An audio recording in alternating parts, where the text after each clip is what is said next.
Hello and welcome. Today we're going to learn how to translate records in Airtable using AI, and we'll translate a list of book descriptions from English to Spanish today. You can use the same approach to translate any records in Airtable from one language into another. We'll use the Data Fetcher Airtable extension with its OpenAI integration to translate the Airtable records with no code. So in order to begin, we want to set up an Airtable base. And here we're going to retitle our table to books. So simply click on that and then retitle this as books and select save. Now for this example, we're going to add a list of books with their titles in the name field, just like so. And then in the following field, we're going to retitle this as description. And from the drop-down menu, we want to leave this as long text, like so.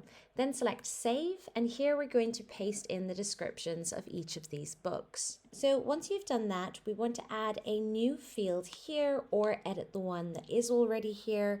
And we're going to retitle this as Description Spanish, like so. And from this drop-down menu, we also want that long text option. Then select Save. Now we're going to add another field here and title this as prompt, like so. And from this drop-down menu, we want to select the formula option. So you can just search for that like so. And for the formula, we do actually have a full-length blog on this exact topic on our website. So you can head over there and simply copy that formula just like so with the copy button on that blog, bring that formula back and paste it into this input box. Now, if you do want to use a different language, all you have to do is replace Spanish in the formula. And if your field to be translated, the one that we have over here, is called something other than description, you will need to edit this as well to match with the field that you want to have translated. Then we're going to go ahead and select Save. And finally, we need to create a new view which contains only records that need to be translated. So in order to do this, you want to go over to the left-hand side and select the plus symbol next to view and retitle this as needs translation. Just like so, then select create new view. Now you can see we're in this new grid view where it is highlighted on that title that we've just given it. And here we're going to add some conditions by clicking on the filter button in this top bar.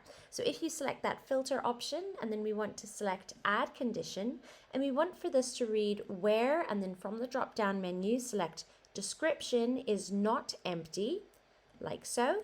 And then we want to add a second condition, just like so. And we want this to read, and description Spanish is empty. Perfect. Then you can click off that and you'll see this is now highlighted in green. So you know you're on the right track. Now it's time to add our Data Fetcher extension. So in order to do this, you want to select the extension button up here in the top right-hand corner, select add an extension, and then it's going to load to the following screen. Here we have a search bar in the top right-hand corner, and we're going to go ahead and search for Data Fetcher. That will appear and we'll select add. Select add extension, and the following screen will load. This is where we can either create a free Data Fetcher account or we can simply continue with Google. Now the following page will load, and this is where we can now create our first request. Select that button and this is where we arrive to. Under application, we want to select OpenAI, so you can just go ahead and search for that. And then under authorization, we will need our OpenAI key. So you want to click the button that says click here in order to find this. Here you'll be asked to log in, and then you will see all of your API keys here, and you can create a new secret key just by clicking on this button. Once you have your API key, you can head back over to your Airtable base and paste that into the input box here. Now, just so you know, with every new OpenAI account, you will receive $5 worth of credit. This is enough for this tutorial, but if you plan to use OpenAI once this has run out, you will need to upgrade your OpenAI account for more credit. So now that we have our API key pasted into this input box, we're going to select the endpoint. And for this example, we're going to choose Create Chat Message Completion, just like so. And now we're going to retitle this request. So just up here where it says request 1, we're going to retitle title this as Fetch Translations. Then we're going to select Save and Continue in the bottom right-hand corner, and the following screen will load. Here for this example, I'm going to leave the model as GPT-3.5 Turbo, but as you can see from that drop-down, you do have other options there as well. And then under Messages, we're going to input a little bit of text here that you can find on our blog, where you can just copy it over like so. Then you can bring this text back to this Messages input box, paste it, and click Enter. Alternatively, you can just type this as well. Just make sure that it is the same as we have here. And then we're going to add a reference to our prompt Airtable field by clicking on this plus icon all the way over to the right, still in that Messages input box. So select that plus symbol, and this will now appear like so. For the table, we want this to read books, and for the field, we're going to select prompt. Then you can see this appears with that information we have in there, and we do want for this to read run for every record in view. We want the needs translation view in there. Select confirm, and you will now see this information change in the input box here, like so. Now we're going to go ahead and click Save and Run in the bottom right-hand corner and select Continue. As you can see, our fields are now being created, and we are brought to the response field mapping screen. Now, the response field mapping is where you can choose which fields you would like to have imported into your Airtable base. So for this example, we do want to have the message box selected, and you can see this has automatically happened, but we're going to have this direct to an existing field, and we're going to choose the field as Description Spanish from that drop-down menu.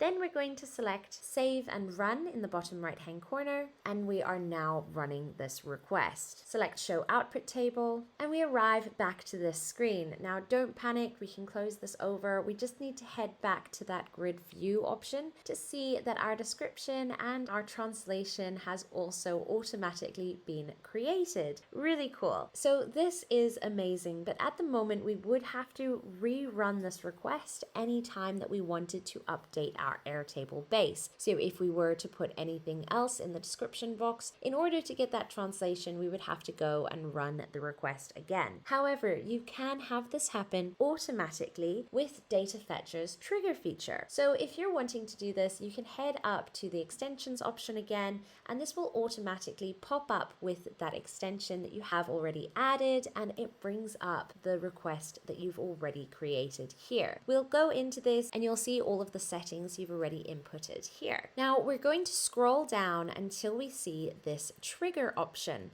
So we want to click on that tab. Now you will only see this if you have already upgraded to a paid Data Fetcher account. If you haven't yet done that, I really recommend that you do, because it gives you access to these options here. And that allows you to have any of your records that you run through Data Fetcher updated automatically without you having to do a thing. So once you have upgraded to a paid Data Fetcher account, you can come back to this step and you will now see these options like so. Here we need to authorize, so we'll click this button and select I understand, let's authorize to give Data Fetcher access to our Airtable. The following page will load where we can select add a base, and we do want to select all current and future bases in all current and future workspaces, and this will mean you never have to do this step again. Select grant access, and now the following options will appear. Here we want to select run this request when record created, and then for the table we're going to choose books, and for the view we're going to select needs translation. Really nice and simple. Then we're going to select save in the bottom right hand corner, and you can close that window over. This request will now run automatically whenever a record is created, and you will automatically get that translation in Spanish or any other language that you have chosen. So hopefully today you have learned how to translate records in Airtable using AI, but if you do have any questions, you can always reach out to us here at datafetcher.com, where we also have this full-length blog on this exact topic if you'd like to learn this way as well. Thank you so much for taking the time to learn today. I really hope you have a good one.